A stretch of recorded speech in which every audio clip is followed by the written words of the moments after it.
Assalamualaikum warahmatullahi wabarakatuh. Apa kabar saudaraku? Sehat-sehat ya. Semoga kita dimuliakan Allah Azza wa Jalla. Saya mohon maaf tidak bisa bersama kalian seminggu lebih ini ya. Karena ini saya ruh dan sukma saya diperjalankan Allah, dan itu saya mandi di suatu telaga. Dan mandinya ini sama persis dengan bidadari istri saya, bidadari Anissa, dan dia juga pernah kembali ke sana ya. Kali ini saya akan menyampaikan tentang seorang ustadz yang kontroversial. Bagi saya ini sangat kontroversial, dan saya sudah mendapatkan petunjuk semua tentang beliau, dan ini saya akan bahas ya. Siapakah dia? Dia adalah Abah Aos. Nah, kita lihat dulu ya videonya. Video ini saya lihat dari orang lain. Tidak akan hidup saudara-saudara kalau tidak ada ini. Karena ini masih hidup. Dari sananya. Kalau Abah Ano pulang pukul 11. Tuh ya. Beliau ini bagi saya sangat kontroversial. Banyak hal-hal yang salah ya. Banyak yang salah yang beliau sampaikan. Yang saya bingungnya kok pengikut-pengikutnya masih iya aja gitu ya. Inilah banyak tarekat-tarekat, bukan hanya di Nusantara, di seluruh dunia ya. Tipu daya iblis itu sudah masuk kepada mereka, seperti itu ya. Nah, ini saya ada lagi video yang lain lagi nih. Saya menerima barang dari surga. Di dalamnya ada rambut. Ada saja ulah Ustadz sepuh yang satu ini. Siapa yang tidak kenal dengan Abah Al, sosok Ustadz yang kontroversial. Pada suatu acara ia mengatakan bahwa mendapatkan kiriman jimat dari surga yang berisikan potongan rambut dan sejumlah uang. Abah Al memberikan jimat tersebut. Nah, itu ya. Jadi ini saya sudah mendapatkan petunjuk tentang yang ini. Ini bohong ya, ini dusta. Ini dusta, sangat dusta. Jadi ini tidak betul. Tapi begitupun ya, pengikut-pengikutnya banyak yang mengiyakan. Nah, jadi kalau pimpinannya masuk neraka jahanam ya semuanya ikut masuk neraka jahanam. Dan ini harus bertanggung jawab pimpinannya ini. Ya. Nah, ini ada lagi nih tentang ini nih. Allah tinggal herikan jelma ieu. Penonton mau keluar. Wah iya. Hal bukan. Kalau Allah tidak melahirkan orang ini yang sekarang ada di sini, hari ini matahari tidak akan keluar. Ya. Jadi kata Abah Aos itu, jika Allah tidak melahirkan dirinya, maka matahari tidak terbit. Ini tidak betul ya. Saya sudah mendapatkan petunjuk dari Allah. Ini tidak betul. Nah, yang begini-begini nih, yang banyak menyesatkan umat. Bukan hanya di Nusantara, di seluruh dunia. Tarekat-tarekat banyak menyesatkan umat. Seperti itu ya. Ini ada lagi tentang, ini lagi ya, satu lagi deh. Satu lagi ya. Halo Sobat Setia, kali ini tim Setia Karya. Ya. Salat di haram itu salat munafikin. Nah, bukan salat Rasul. Sudah bidah dolalah itu. Jelas ya perkataannya bahwa jadi, si Abah Aos ini mengatakan bahwa jadi sholat aja di Masjidil Haram ya, sholat di Masjidil Haram itu dibilangnya sholat munafik ya. Ini kan udah keliru besar ini. Yang saya bingung itu kok pengikutnya masih mau ya ngikut kayak gitu ya. Nih, jadi terus ini ada catatan saya. Tadi sudah dikatakan ya, kalau tidak akan hidup ya. Tadi Abah Aus mengatakan tidak akan hidup saudara-saudara kalau tidak ada saya, karena saya masih hidup. Nah, jadi ini maksudnya gimana? Apa kamu tuh menyatakan diri Tuhan atau seorang rasul gitu kan? Apa kamu menuhankan diri? Ini menyesatkan umat kalau seperti ini. Apa kamu menyatakan dirimu seorang wali Allah? Kalau kamu menyatakan diri Abah Awas ya, seorang wali Allah, saya sudah cek. Kamu bukanlah seorang wali Allah karena kamu belum diperjalankan Allah. Ya. Jadi saya paham siapa-siapa yang sudah diperjalankan Allah itu. Jadi kalau langit itu ya, di langit itu ada langit pertama sampai ke-7 itu tadi ya. Nah, ini orang-orang yang diperjalankan Allah sudah masuk dia dari pertama sampai ke-7. Nah, si Abah Aus ini derajatnya di sisi Allah itu di bawah langit pertama. Di bawah langit pertama itu ada alam ruh orang-orang soleh. Ini jaraknya untuk antara langit-langit ini ribuan tahun saudara. Nanti saya jelaskan di video berikutnya saja ya. Nah, di bawah alam ruh orang-orang soleh itu Allah menciptakan Sidratul Muntaha kecil. Bentuknya semua sama, terbuat dari emas juga sama. Tapi kalau yang asli, yang saya sudah menyaksikan ya, dan Rasulullah sudah diperjalankan ke Sidratul Muntaha itu, pohon itu tadi, pohon sidir itu pohonnya itu 1.500 tahun perjalanan pohonnya itu. Seperti itu. Jadi ini ya, pohon itu tuh tadi 1.500 tahun perjalanan. Nah, diameternya itu 70 tahun perjalanan. Nah, ini tempat bidadari tawaf.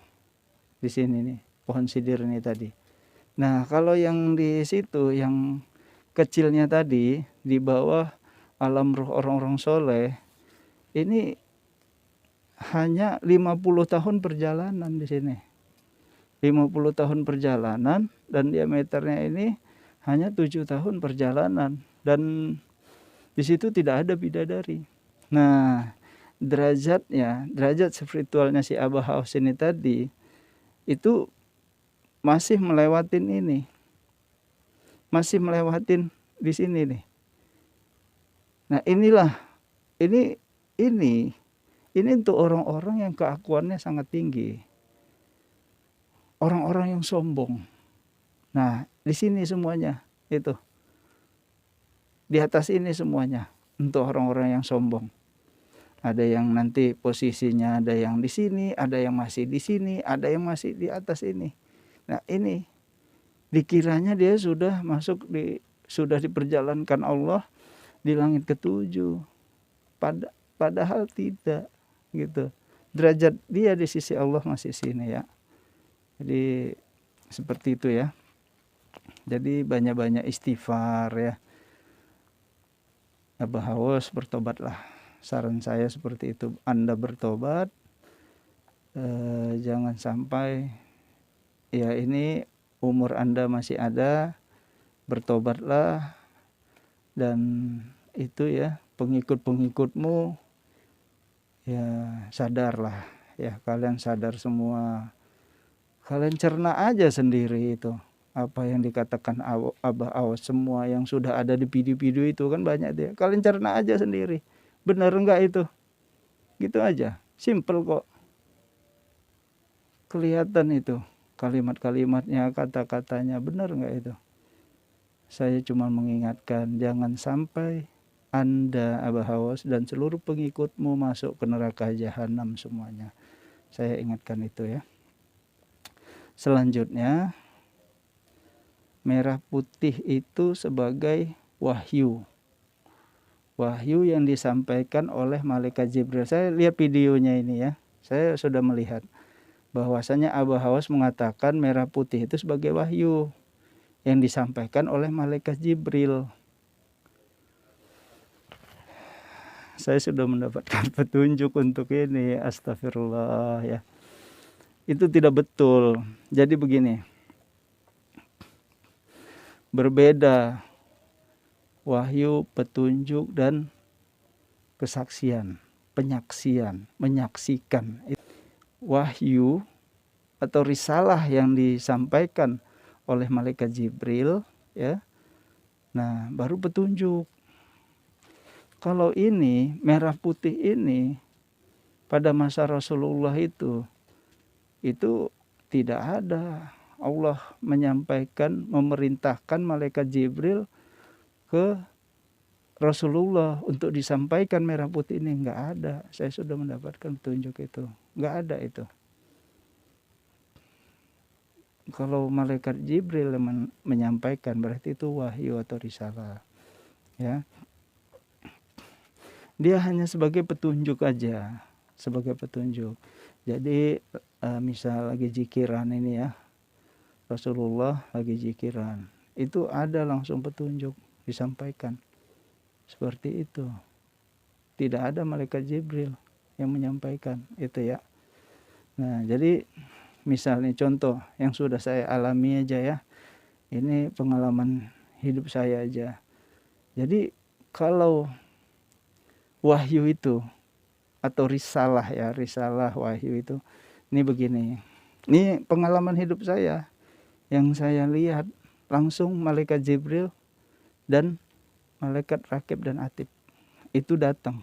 Itu sinarnya itu sangat putih sekali, putih melebihi ini lampu ini lebih.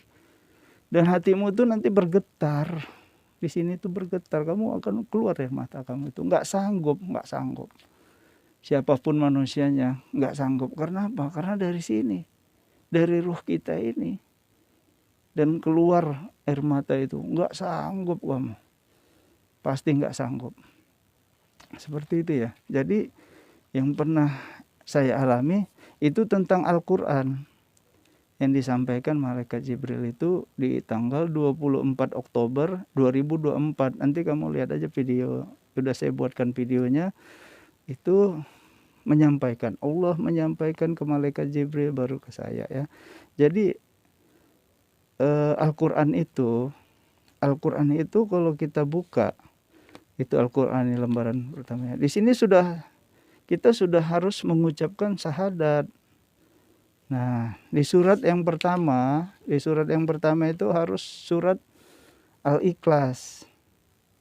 Ya. Nah, kenapa harus surat Al-Ikhlas? Kalian semua sudah paham lah.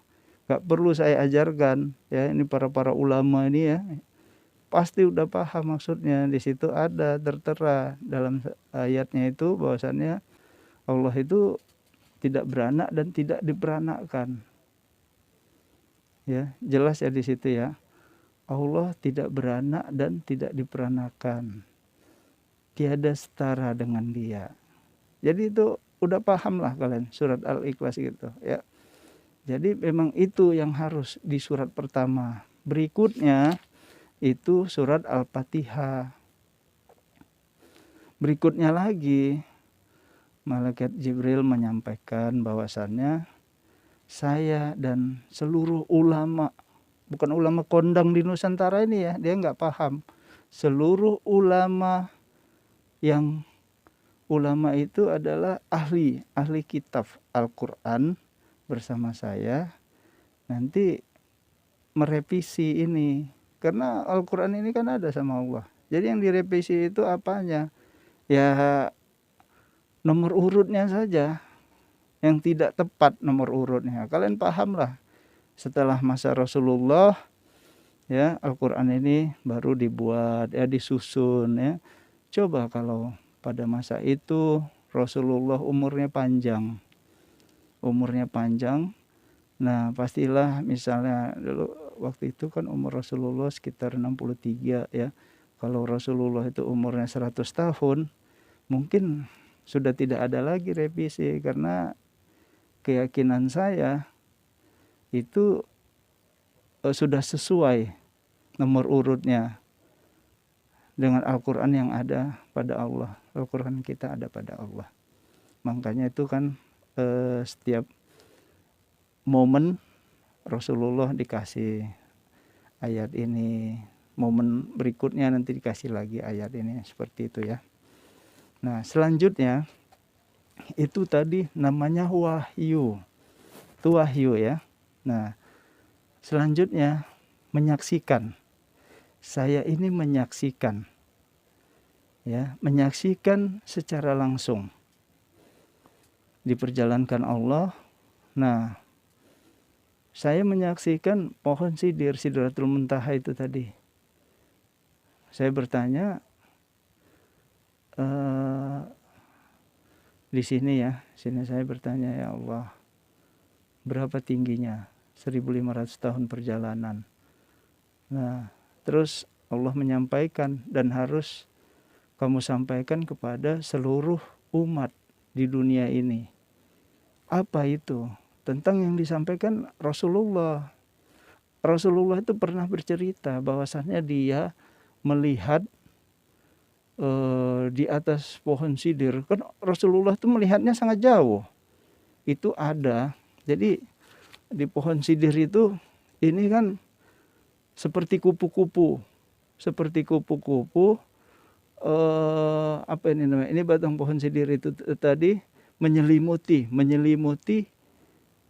batang pohon sidir. Nah, gitu dia. Kayak terbang gini. Nah, pada saat itu Rasulullah melihat. Tapi Rasulullah tidak bertanya. Harusnya Rasulullah bertanya. Dan saya disuruh melengkapi, menyampaikan kepada seluruh umat manusia bahwasannya itu adalah bidadari. Jadi pada saat itu Rasulullah melihat kupu-kupu berwarna emas, keemasan gitu ya, terbang ya, menyelimuti. Jadi itu bidadari. Dan bidadari itu dia putih, bajunya putih, bukan keemasan. Nah, jadi pantulan cahaya dari pohon sidir ini kan terbuat dari emas. Jadi pantulan cahayanya itu jadi keemasan ini baju bidadarinya. Seperti itu ya.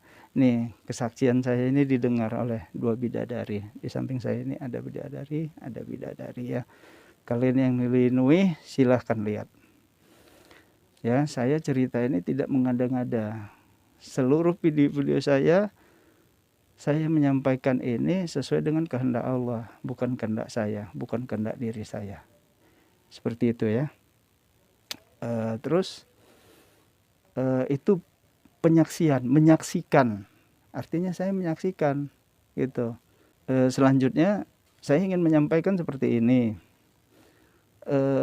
Ada ustadz yang menyampaikan, dan saya yakin seluruh ulama di dunia pun sama pendapatnya.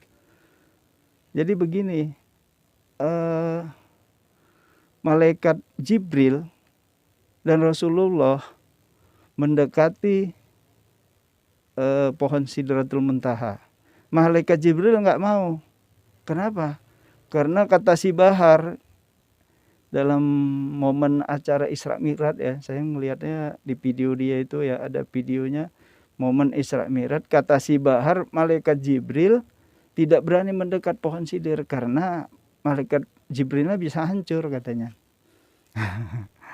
Inilah ya ketidakcerdasan ulama-ulama di negeri ini dan di Malaysia. Dan Malaysia juga saya lihat ada videonya ngomong seperti itu sama. Dan bukan hanya Indonesia dan Malaysia, saya yakin seluruh dunia. Kenapa? Karena ininya tidak nyampe ke Allah. Ya, saya lihat seluruh ulama semuanya ininya keruh. Contoh ya, yang ada 212 itu kemarin tuh berkumpul di Monas itu. Ininya tuh keruh. Bajunya aja yang putih tapi ininya keruh. Ini. Cahayanya di mana? Enggak ada cahaya mereka itu. Bajunya aja putih, iya, betul. Putih bajunya. Bersih ya. Tapi di dalamnya keruh hitam. Yang penting itu kan dalamnya, bukan bajunya. Kalau kalian pun bertanya nanti kepada iblis yang pertama kali diciptakan, kalian bilang ini 212 ini bercahaya, tertawa dia, apalagi Dajjal, tertawa dia, seneng. Kalian bilang kalian bercahaya.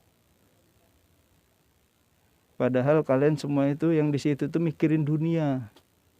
Dunia yang kalian ingin dapatkan, yang ingin kalian capai.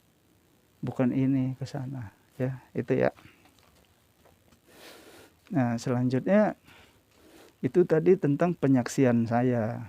Penyaksian saya melihat pohon sidir, Allah menjelaskan ini dan saya harus sampaikan dan saya melengkapi apa yang disampaikan Rasulullah masa itu ya, ribuan tahun yang lalu, dan saya sekarang menyampaikan. Nah, selanjutnya penciptaan manusia. Nah, ini petunjuk, beda lagi.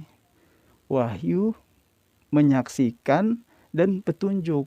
Nah, petunjuk itu pada saat zikir ya, pada saat saya zikir, Allah menyampaikan bahwasanya penciptaan tentang manusia ya. Penciptaan manusia itu ya 120 hari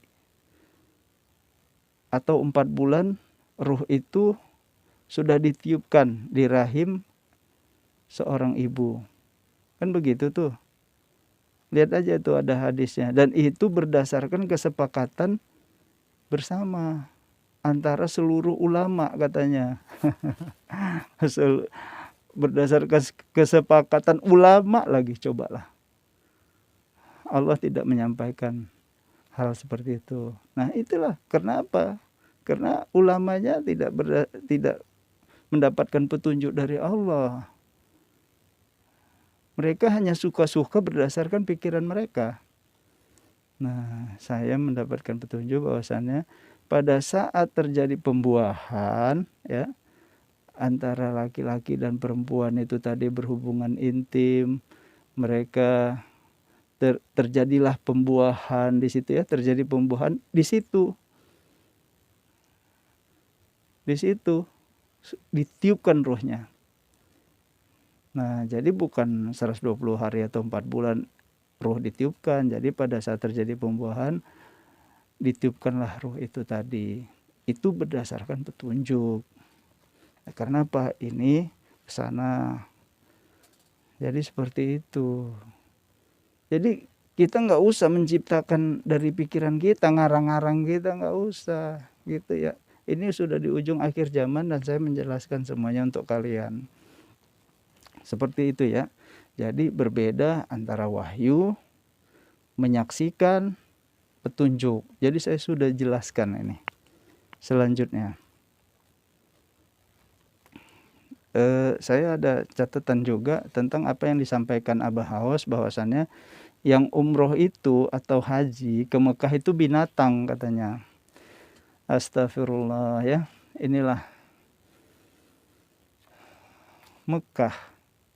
Mekah itu ya, itu tempat yang dimuliakan Allah ya.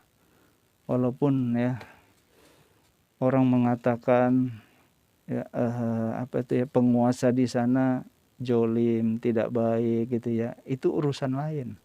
Jangan kalian samakan, jangan kalian campur adukkan semuanya. Mekah itu tempat yang dimuliakan Allah. Karena apa? Karena itu tempat tawafnya umat manusia, umat Islam. Sebenarnya bukan umat Islam aja, umat manusia, untuk umat manusia. Ini Mekah. Ini tawafnya umat manusia nih di sini.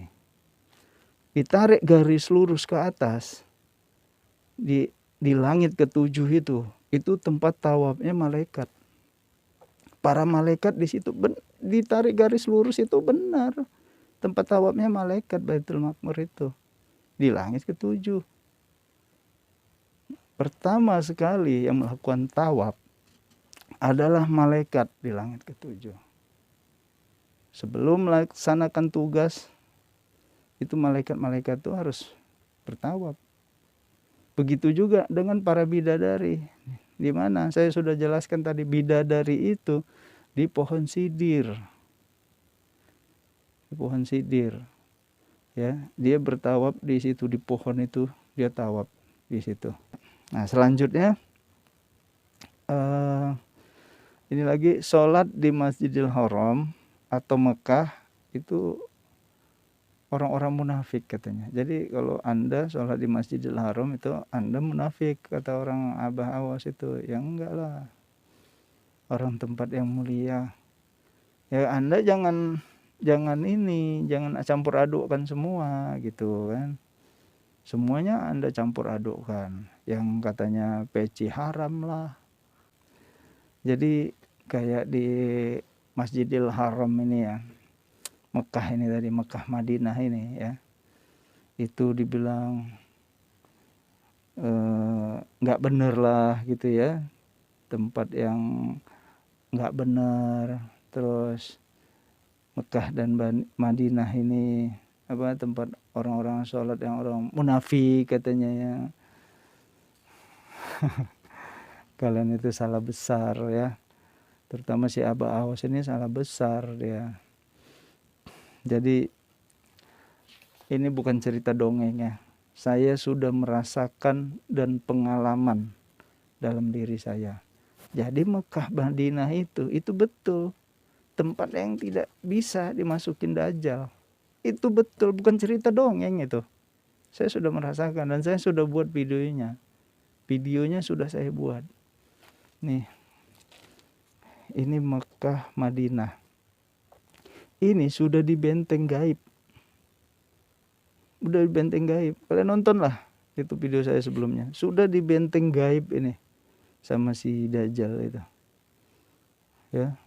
Sebelum terjadinya yang kemarin itu ya, sebelum terjadinya banjir, bandang apa segala macam. Nah, tanggal berapa tuh ya? Saya lupa lagi tanggalnya. Nah, ini sudah di benteng gaib ini. Sudah di benteng gaib. Nah, sementara saya itu kan tiap malam Jumat selalu zikiran, dan ini saya tuh diperjalankan Allah ke Mekah. Nah, saya lupa tanggal. Jadi yang kemarin itu saya mau ke sana pas malam Jumat itu, dibilang di sana sudah di benteng gaib sama Dajjal. Seluruhnya di luar dari kota Mekah, kota Madinah itu sudah di benteng gaib. Betul, dia tidak bisa masuk, itu betul. Nah, jadi saya bilang saya siap menjalankan. Ya, saya memang udah pasrah ya. Saya dalam hidup ini jalankan kayak gini aja, saya jalanin aja, udah pasrah. Karena saya paham kalau saya kembali kepada Allah, ini sudah ada kok yang mendampingi saya. Bidadari, terus nanti ini ada roh-roh suci ini. Nanti kami kembali sama-sama. Ayahanda Raja Sulaiman ya, dia tidak mau disebut Nabi Sulaiman tapi Raja Sulaiman.